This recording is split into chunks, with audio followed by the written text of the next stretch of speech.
ალიევი აზერბაიჯანის საერთაშორისო ავტორიტეტის დემონსტრირებას ცდილობს. გაფართოება არ ნიშნავს გაძლიერებას. ბრიქსის მორიგი სამიტი ბრაზილიაში. სინის მონასტრის ირგვლივ ატეხილი აურზაური. ბოსტონის ჩაის წვეულება ჩვენს ისტორიული მოვლენების რუბრიკაში. სულ რამდენიმე წამში მოგიყვებით, მე ნუგზარ რუხაძე ვარ.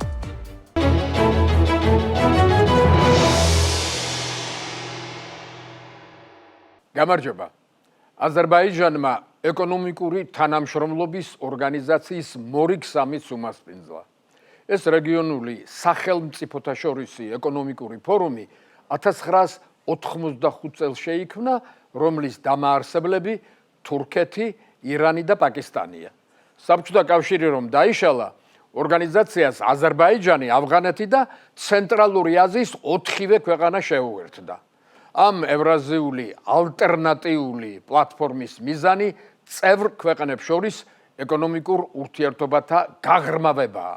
გეოპოლიტიკური სიმშვიდის ხანაში მასმედია და მსოფლიოს ექსპერტები ამ სამიტის შეფასება კომენტარებზე დიდად არ შეიწუხებდნენ თავს, მაგრამ ახლა, როცა ძველი მსოფლიო წესრიგი შეირყა და დედამიწის ზურგზე კონფლიქტები მომრავლდა, კაფიოდ გამოჩნდა სამყაროს მრავალპოლუსიანობის ნიშნები.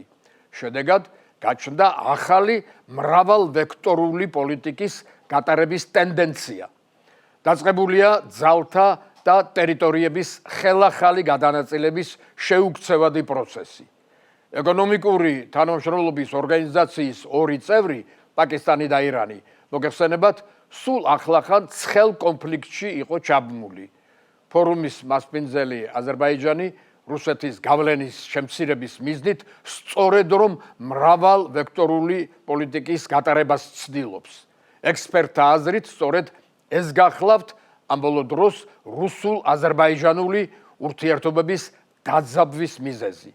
სამაგიეროდ აზერბაიჯანი თურქეთს დაუახლოვდა. თურქეთი კი ამ სიახლოვის წყალობით სამხრეთ კავკასიასა და ცენტრალურ აზიაში გამაგრდა, რაც რუსეთს სულაც არ მუსდის თვალში. ასეთი დაძაბული ვითარების გამო მსოფლიო მასმედია სამიტს დიდი ყურადღებით ადევნებდა თვალყურს. შეკრების მასპინძელი ძალიან ცდილობდა თავისი საერთაშორისო ავტორიტეტის გამტკიცებას. სხვათა შორის ბაქომ ამ ბოლო დროს რამდენიმე საერთაშორისო შეხვედრას უმასპინძლა. ალიევმა ფორუმზე ორგანიზაციის არაწევრი ქვეყნებიც მიიწვია. ჩრდილოეთ კვიპროსი, ნიგერია და არაბთა გაერთიანებული საემიროები. სამიტი მთიანი ყარაბაღის ქალაქ ხანქენდში ჩატარდა, რითაც ალიევს სტუმრებისთვის ყარაბაღის ტრიუმფალური დაბრუნების დემონსტრირება სურდა. სამიტმა სავაჭრო გზების დივერსიფიკაციის, ახალი სატრანსპორტო დერეფნების, ენერგეტიკისა და ეკოლოგიის საკითხები განიხილა. ფორუმის ყველა წევრმა აღიარა, რომ ბოლო დროს განვითარებულმა გეოპოლიტიკურმა მოვლენებმა კიდევ ერთხელ აჩვენა, რამდენად მაღალია საერთაშორისო ლოგისტიკური ჯაჭვების დარღვევის რისკი და ალტერნატიული სატრანსპორტო დერეფნების განვითარების სტრატეგიული მნიშვნელობა დაადასტურა. ასევე ითქვა, რომ ტრანსკასპიური საერთაშორისო სატრანსპორტო გზა ყოველდღიურად დიდ მნიშვნელობას იძენს, რომლის უკეთესი განვითარებისთვის ფორუმის წევრებმა თავიანთი ინფრასტრუქტურული პროექტების გაძლიერება გადაწყვიტეს. ირანის პრეზიდენტმა მასუდ ფეზეშქიანმა ხაზი გაუსვა ჩრდილო-სამხრეთის დერეფნის მნიშვნელობას, რომელიც აზერბაიჯანზე გადის. ხელი მოეწერა არაერთ ხელშეკრულებას, რომელიც ორგანიზაციის წევრ და არაწევრ ქვეყნებსაც შეეხო. მაგალითად, პაკისტანმა და აზერბაიჯანმა ხელი მოაწერა ეკონომიკური ურთიერთობის გაღრმავების ხელშეკრულებას. ისინი ერთობლივ პროექტებში 2 მილიარდი დოლარის ოდენობის ინვესტიციებს განახორციელებენ. ცენტრალური აზიის ქვეყნებმა ხელი მოაწერა ხელშეკრულებას ტრანსპორტისა და ენერგეტიკის დარგში. სამიტზე გადაწყდა, რომ უზბეკეთი აზერბაიჯანსა და ყაზახეთში საზღვაო ტერმინალებს ააშენებს. რადგან ყაზახეთის გარდა ცენტრალური აზიის არც ერთ ქვეყანას ნავსადგური არ აქვს, ეს ტერმინალები დანარჩენ ქვეყნებსაც მოემსახურება. აზერბაიჯანმა ხაზი გაუსვა, რომ ორგანიზაციის წევრების განკარგულებაში იქნება ბაქო-თბილისი-ყარსის რკინიგზის მარშრუტი, ალათის საერთაშორისო საზღვაო სავაჭრო პორტი, ბაქო-თბილისი-ჯეიჰანის ნავთობსადენი, სამხრეთის გაზის დერეფანი და არსებული საგზაო ინფრასტრუქტურა. ყველა ეს ელემენტი ქმნის ერთიან ქსელს, რომლის მეშვეობით აზიის ქვეყნებს შეეძლებათ ექსპორტისა და სატრანსპორტო მარშრუტების განხორციელება. სამიტმა ყურადღება გაამახვილა ლაზურიტის სატრანსპორტო და სავაჭრო დერეფანზე, რომელიც ავღანეთის ჰერატის პროვინციაში იწყება სარკინიგზო და საავტომობილო გზებით თურქმენეთის დედაქალაქ აშხაბადს უკავშირდება, შემდეგ კასპიის ზღვაზე თურქმენბაშის ნავსადგურს, კასპიის ზღვის გადაკვეთის შემდეგ გაივლის აზერბაიჯანს, საქართველოში ფოთსა და ბათუმს, ან ბაქო-თბილისი-ყარსის გავლით მიემართება თურქეთში და ბოლოს ევროპაში. ამგვარად, სამხრეთ კავკასიისა და ცენტრალური აზიის რეგიონები მთავარ სატრანსპორტო დერეფნებად გადაიქცევა, რომლის მეშვეობით აზია ევროპას დაუკავშირდება. ეკონომიკურის გარდა სამიტმა პოლიტიკური საკითხებიც განიხილა, მაგალითად, ბოლოდროინდელი რუსულ-აზერბაიჯანული დაძაბულობა და ირანის გარშემო შექმნილი ვითარება. რუსულ-აზერბაიჯანული კონფლიქტის შესახებ თურქეთის პრეზიდენტმა კომენტარი გააკეთა. ერდოღანმა მხარეებს თავშეკავებისკენ მოუწოდა. მასმედიას არ გამორჩენია სამი ქვეყნის, აზერბაიჯანის, თურქეთისა და ირანის ლიდერების თბილი შეხვედრა. ალიევმა ფეზეშქიანს აზერბაიჯანულ ენაზე მოუწოდა. თამამად გადადგი ნაბიჯი, შენ ხომ სამშობლოში ხარ. ამით ალიევმა ხაზი გაუსვა, რომ ფეზეშქიანი წარმოშობით აზერბაიჯანელია. რუსეთის მედიამ ამ მომენტს სამაგალითო ახლო აღმოსავლური დიპლომატიური ჟესტი უწოდა. აზერბაიჯანს ხომ ცივი ურთიერთობა აქვს ირანთან.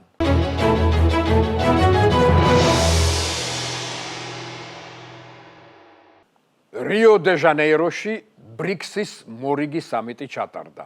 შეგახსენებთ, ბრიქსი მსოფლიოს სწრაფად განვითარებადი ეკონომიკის მქონე ქვეყნების გაერთიანებაა. ის 2006 წელს შეიქმნა როგორც დიდი შვიდეულის ალტერნატივა.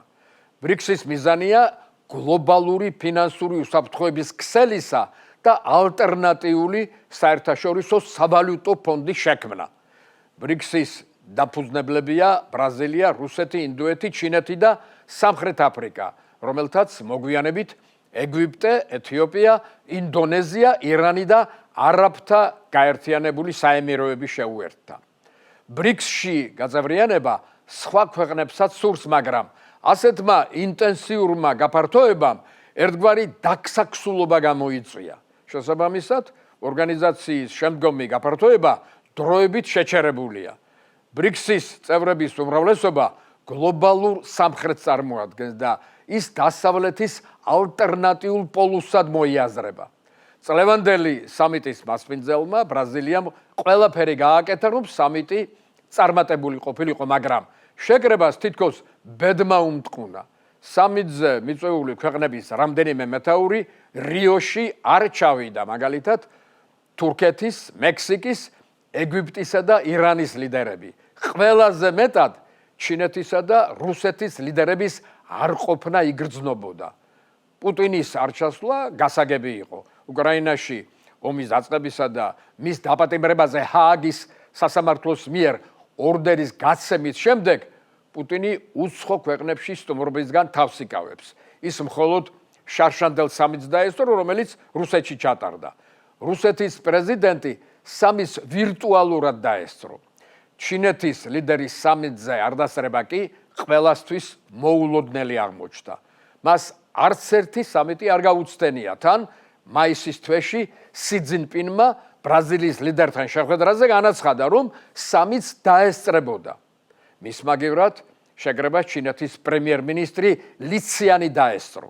ითქვა, რომ სი ძინპინმა თავისი არ ჩამოსვლით ბრიქსის მომავალზე ეჭვი გამოხატა და ორგანიზაციის ზოგიერთი წევრის მიმართ უკმაყოფილება აჩვენა. ინდოეთი იგულისხმება. ჩინურ-ინდური ურთიერთობები ყოველთვის რთული იყო, თუმცა ტრობასთან ერთად ჰარმონიული ხანაც ყოფილა მათ შორის. ბოლო დროს კი მათი ურთიერთობა ძალიან გაგრილდა, რომლის მიზეზად ჩინეთის მიერ პაკისტანის შეიარაღება სახელდება. პაკისტანსა და ინდოეთს შორის მოგეხსენებათ პერმანენტული კონფლიქტია. ბრიქსის ახალ წევრ ქვეყნებს შორისაც ცივი ურთიერთობა შეინიშნება, მაგალითად ეგვიპტესა და ეთიოპიას, საუდის არაბეთსა და ირანს შორის, რაც ბრიქსის გამართულ მუშაობას აფერხებს. როგორც დასავლეთის მასმედია ამბობს, ერთი მხრივ ბრაზილიის პრეზიდენტი კმაყოფილი იყო, რომ ჩინეთი და რუსეთი არ ესწრებოდა სამის, რადგან მან მწვავე საკითხების განხილვისგან თავის არიდება შესძლო. ბრიქსის წევრებს შორის მთავარი საკამათო თემა ორგანიზაცია ანტიდასავლური უნდა იყოს თუ არა. ბრაზილიას, ინდოეთსა და ბრიქსის ზოგიერთ სხვა წევრ ქვეყანას არ სურს დასავლეთთან კონფლიქტი. პირიქით, მეტი თანამშრომლობა სურს დასავლეთთან. რუსეთსა და ჩინეთს კი უნდათ, რომ ბრიქსი ანტიდასავლური გაერთიანება იყოს. ბრაზილიის დამსახურება შეიძლება ჩაითვალოს, რომ სამიტის შემაჯამებელი დეკლარაცია შედარებით რბილი აღმოჩნდა. დოკუმენტის ყველა წინადადებაში შეინიშნებოდა, რომ სამიტს არ სურს დასავლეთის, კერძოდ ტრამპის გაღიზიანება, რომელიც უკვე დაემუქრა ბრიქსს. ნებისმიერ ქვეყანას, რომელიც ბრიქსის ანტიამერიკულ პოლიტიკას გაიზიარებს, დამატებით 10%-იანი ტარიფი დაეკისრება და გამონაკლისი არ იქნება, განაცხადა ამერიკის პრეზიდენტმა. მოკლედ, სამიტმა აჩვენა, რომ გაფართოება არ ნიშნავს გაძლიერებას და კიდევ უფრო უარესი ის, რომ გაერთიანების წევრებს ბრიქსთან დაკავშირებით განსხვავებული ხედვები აქვთ. მიუხედავად ყველაფრისა, შეიძლება ითქვას, რომ სამიტი წარმატებული იყო. ეკოლოგიასა და მსოფლიო ვაჭრობაზეა საუბარი.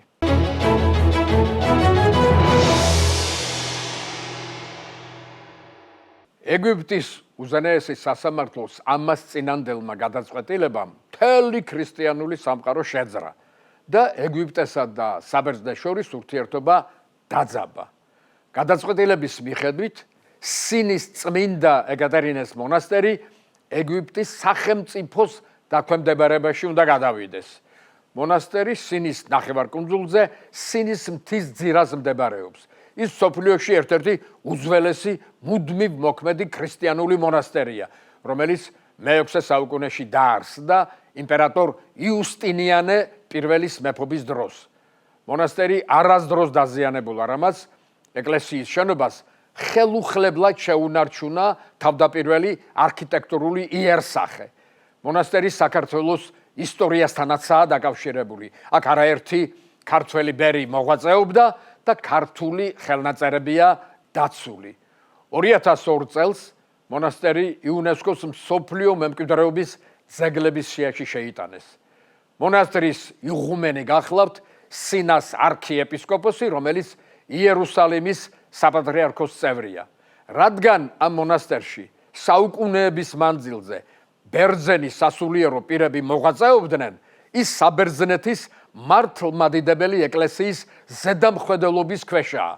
სასამართლოს გადაწყვეტილებით კი ის ეგვიპტის მთავრობის გამგებლობაში მოექცევა. გადაწყვეტილებას ბუნებრივია პოლიტიკოსებისა და სასულიერო პირების მძაფრი რეაქცია მოჰყვა.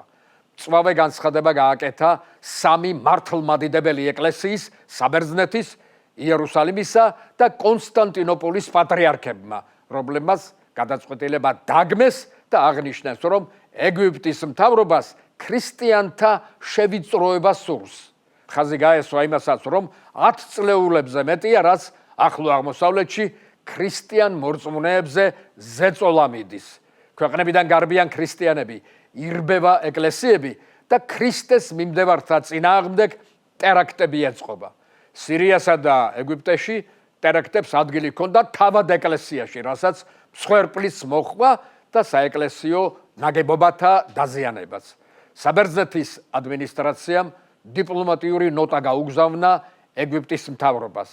საკვირველი ისაა, რომ ორი ქვეყნის ლიდერთა ბოლო შეხვედრის დროს საკითხთან დაკავშირებით არავითარი გაურკვევლობა არ არსებობდა. საუბარია ეგვიპტის პრეზიდენტის 7 მაისის ოფიციალურ ვიზიტზე საბერძნეთში, როცა ალ-სისიმ განაცხადა, რომ მონასტრის სტატუსი არ შეიცვლებოდა. საბერძნეთის დიპლომატიურ ნოტაზე ეგვიპტის მთავრობამ ახლებური ახსნა განმარტება გააკეთა, რომ მთავრობას არ აქვს მონასტრის რელიგიური სტატუსის შეცვლის განზრახვა. მონასტერი მუდამ იმოქმედებს და ის იერუსალიმის საპატრიარქოს დაქვემდებარებაში იქნება. რაც შეეხება სამონასტრო კომპლექსის იურიდიულ სტატუსს, ის ეგვიპტის მთავრობის იურისდიქციაში გადავა. ახსნა განმარტება არ მოეწონათ სასულიერო პირებს, რადგან ფიქრობენ, რომ ეგვიპტის მთავრობა მომავალშიც განაგრძობს თვალთმაქცობას. ისინი სტამბულის აია სოფიის ტაძრის ისტორიის გამეორებასაც არ გამორიცხავენ. ისიც სახელმწიფოს დაქვემდებარებაში იყო და მაშინაც თურქეთის ხელმძღვანელობა ირწმუნებოდა, რომ არ აპირებდა ტაძრის სტატუსის შეცვლას, მაგრამ პრეზიდენტმა ერდოღანმა სტატუსი მაინც შეცვალა. ამიტომ სინის მონასტრის სასულიერო პირები ეგვიპტის მთავრობისგან ხელშეკრულების დადებას ითხოვენ, რომელშიც გაწერილი იქნება, რომ მონასტრის მოღვაწეობა არ შეიზღუდება. მათ სიმბოლური გამაფრთხილებელი პროტესტი მოაწყეს. ერთი დღით ვიზიტორებს მონასტრის კარი ჩაუკეტეს. ყველა ისტორიულ მოვლენას აქვს თავისი კატალიზატორი. ბოსტონის ჩაის წვეულების სახელით ცნობილი ისტორიული ინციდენტი სწორედ ის კატალიზატორი იყო, რომელმაც მე-18 საუკუნის 70-იანი წლების დასაწყისში ბრიტანეთისგან დამოუკიდებლობისთვის ამერიკელ კოლონისტთა ბრძოლას მისცა ბიძგი. მაშინ ბრიტანეთს 13 კოლონია ჰქონდა ჩრდილოეთ ამერიკაში, რომელიც 1/2-ის მიყოლებით იყო განლაგებული ატლანტის ოკეანის სანაპიროზე. კოლონიებს ინგლისის მეფის დანიშნული გუბერნატორები მართავდნენ. კოლონიები მშვენივრად ვითარდებოდა. კოლონისტები ფორმალურად ბრიტანეთის მოქალაქეები იყვნენ, მაგრამ ინგლისის სამეფო გვირგვინი მათ ზემოდან უყურებდა და მათში მხოლოდ ქვეყნის გამდიდრების საშუალებას ხედავდა. ბრიტანეთის მაღალ საზოგადოებას ამერიკელ კოლონისტთა ცხოვრების ახლებური სტილი აღიზიანებდა და პირიქით კოლონისტები ინგლისელთა კონსერვატიზმსა და ამპარტავნობას ვერ იტანდნენ. კოლონიის გუბერნატორი გარდაუვალად ინგლისიდან მივლინებული ბობოლა უნდა ყოფილიყო. გადასახადებს სამეფო ხაზინა აწესებდა და კოლონიების სამართავ კანონებს კოლონისტების უკითხავად ბრიტანეთის პარლამენტი იღებდა. ერთი სიტყვით, ბრიტანეთის მოქალაქე ამერიკელი კოლონისტი ვერანაირი მოქალაქეობრივი უფლებით ვერ სარგებლობდა. ინგლისს ამერიკელი კოლონისტების სამეურნეო წარმატებაც არ მოსწონდა და კანონმდებლობის გამოყენებით კოლონიებში ვაჭრობა წარმოების შევიწროებას ცდილობდა. ბეგარებს მუდმივად ზრდიდა და კოლონისტებს ბრიტანეთის პარლამენტში წარმომადგენლობას უზღუდავდა, რამაც ბუნებრივია კოლონისტებში ანტიბრიტანული განწყობა შექმნა. იმ დროს ევროპის იმპერიებს შორის სამხედრო კონფლიქტი მოხდა, რომელიც ისტორიაში 7 წლიანი ომის სახელით შევიდა. ომი ბრიტანეთსა და საფრანგეთს შორის, რომელიც ჩრდილოეთ ამერიკის კონტინენტზე გადავიდა, ინგლისის გამარჯვებით დამთავრდა. თუმცა მისი ეკონომიკა მნიშვნელოვნად დაზიანდა. ეკონომიკის ფეხზე დასაყენებლად დიდი ბრიტანეთის მონარქმა და პარლამენტმა ახალი გადასახადები დააწესა. ყველაზე მძიმედ ამერიკელი კოლონისტები დაიბეგრნენ, რამაც მათი საშინელი უკმაყოფილება გამოიწვია. ბრიტანეთის პარლამენტში წარმომადგენლის არ ყოლას კოლონისტების ასეთი მოთხოვნა მოხვა: No taxation without representation. არავითარი გადასახადი წარმომადგენლობის გარეშე. ბრიტანეთმა ცხადია უგულებელყო ეს მოთხოვნა და ძველს ახალი გადასახადი დაამატა, რამაც კიდევ უფრო მეტად გაანაწყენა ამერიკელი კოლონისტები. ისინი გადასახადის ამკრებ მოხელეებს კუპრით ხუპნიდნენ, ზედ ბუმბულს აყრიდნენ და ქუჩებში გამაყრუებელი ხმაურით დაატარებდნენ, სანამ გადასახადების აკრეფაზე ვარს არათქმევინებდნენ. წინააღმდეგობა იმდენად ერთსულოვანი იყო, რომ ინგლისის მთავრობა იძულებული გახდა ბევრი გადასახადი გაეუქმებინა. ამ საქმეში დიდი როლი ინგლისის კოლონიების წარმომადგენლად ლონდონში წარგზავნილმა ბენჯამინ ფრანკლინმა შეასრულა, თუმცა დაპირისპირება კოლონისტებსა და ბრიტანეთის მთავრობას შორის კიდევ უფრო გამძაფრდა. 1770 წელს ბოსტონში საბაჟოს შენობის აგებამ პროტესტი გამოიწვია, რაც ხოცვა ჟლეტაში გადაიზარდა. ყველაფერი იმით დაიწყო, რომ საბაჟოს შენობასთან მოთამაშე ბიჭებმა ინგლისელ გუშაგებს თოვლის გუნდები დაუშინეს. ინგლისელმა ჯარისკაცებმა შეკრებილებს ცეცხლი გაუხსნეს და რამდენიმე ადამიანი მოკლეს. საყოველთაო აჯანყების თავიდან ასაცილებლად ინგლისის მთავრობამ ბოსტონში მომხდარ ამბავში თავისი ჯარისკაცები დაადანაშაულა და ჯარი ქალაქიდან გაიყვანა. 2-3 წელიწადში ინგლისის მთავრობამ კოლონიების ხელახლა დაბეგვრა მოინდომა. მაშინ ჩაი ევროპის კონტინენტზეც და კოლონიებშიც ახალი და ძალიან პოპულარული სასმელი იყო. რადგან ევროპელებს ჩაი აზიიდან შემოქონდათ, ის ძალიან ძვირად ფასობდა. იგივე ფასი ედო, რაც ჩინურ ფაიფურსა და აბრეშუმს. ბრიტანეთის იმპერიაში ჩაით ვაჭრობის უფლებას მხოლოდ East India Company ფლობდა. კოლონისტებს სხვა ქვეყნებთან ვაჭრობა აკრძალული ჰქონდათ. ამ ფონზე ბრიტანეთის მთავრობამ ჩაიზე დიდი გადასახადის დაწესება გადაწყვიტა, რამაც ამერიკელი კოლონისტები ძალიან გააბრაზა. 1773 წლის შემოდგომაზე East Indies კომპანიამ კოლონიებში ჩაით დატვირთული 7 გემი გაგზავნა. სანამ გემები გზაში იყო, კოლონისტებში ჩაის დაბეგვრის საკითხზე ცხარე დისკუსიები იმართებოდა. საბოლოოდ კოლონიების წარმომადგენელთა პალატამ გადასახადი დაგმო. მოსახლეობაში საპროტესტო ტალღა იზრდებოდა, რომლის სულის ჩამდგმელი კოლონიების დამოუკიდებლობისთვის მებრძოლი რევოლუციური ორგანიზაცია Sons of Liberty თავისუფლების შვილები იყო. ორგანიზაციაში ამერიკის ბევრი ცნობილი პოლიტიკოსი იყო გაწევრიანებული, მათ შორის ამერიკის მეორე პრეზიდენტი ჯონ ადამსი. ორგანიზაციის ლიდერი ცნობილი პოლიტიკოსი, ფილოსოფოსი და შესანიშნავი ორატორი სამუელ ადამსი იყო, რომლის სახალხო გამოსვლებმა პროტესტს ისეთი მასშტაბი მისცა, რომ მისი შეჩერება შეუძლებელი გახდა. პროტესტის გასანეიტრალებლად კოლონიების გუბერნატორები ბევრ დათმობაზე წავიდნენ. განსხვავებული მდგომარეობა იყო ბოსტონში, რომლის გუბერნატორი თომას ჰაჩინსონი დათმობებზე არ წავიდა. მან ხალხის მიმართ მეტი სიხისტე გამოიჩინა. ხმამაღლა განაცხადა, ბოსტონში ჩაით დატვირთული გემების შემოვა და კოლონისტები ბეგარას თავიდან ვერ აიცილებენო. ამან კიდევ უფრო დაძაბა მდგომარეობა. როცა ბოლოს და ბოლოს ბოსტონის პორტში ჩაით დატვირთული გემი დარტმუს შემოვიდა, პროტესტის ნიშნად მთელი ბოსტონი გამოვიდა ქუჩაში. მოსახლეობა გემის გადმოტვირთვას უშლიდა ხელს. 1773 წლის 16 დეკემბერს ორგანიზაცია თავისუფლების შვილების ერთ-ერთი ჯგუფის წევრები ინდიელებად გადაცმულნი ოქრომჭედელ პოლ რივერის მეთაურობით გემზე ჩუმად ავიდნენ. მათ 3 საათის განმავლობაში ჩაის 342 დიდი ყუთი გადაყარეს წყალში. 42 ტონამდე ჩაი იქნებოდა. ამ შემთხვევას Boston Tea Party ბოსტონის ჩაის წვეულება ეწოდა.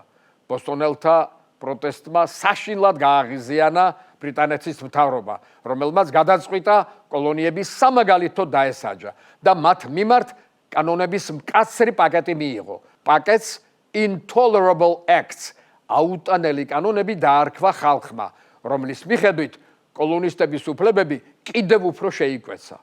ბოსტონის პორტს კი ვაჭრობა აეკრძალა. დიდი ბრიტანეთის მთავრობის ასეთმა პოლიტიკამ კოლონიებში საზოგადოების კიდევ უფრო დიდი რადიკალიზაცია გამოიწვია. დაპირისპირება ნელ-ნელა გამძაფრდა, რაც 1775 წელს ღია შეიარაღებულ კონფლიქტში გადაიზარდა. ხალხმა გადაწყვიტა ინგლისისთვის პირდაპირ ეთქვა სათქმელი. დაიწყო ბრძოლა დამოუკიდებლობისთვის, რომელიც 1776 წლის 4 ივლისს დამოუკიდებლობის დეკლარაციით დაგვირგვინდა. ასე აღმოჩნდა ყველასთვის საყვარელი სასმელი ჩაი ისტორიულ მოვლენათა ეპიცენტრში, რამაც ახალი დიდი სახელმწიფოს შექმნას მისცა დასაბამი. დღეს სულ ეს იყო, მადლობა ყურადღებისთვის, მე ნუგზარ უხაზე ვარ და მომავალ შაბათს ისევ გეწვევით. ნახვამდის.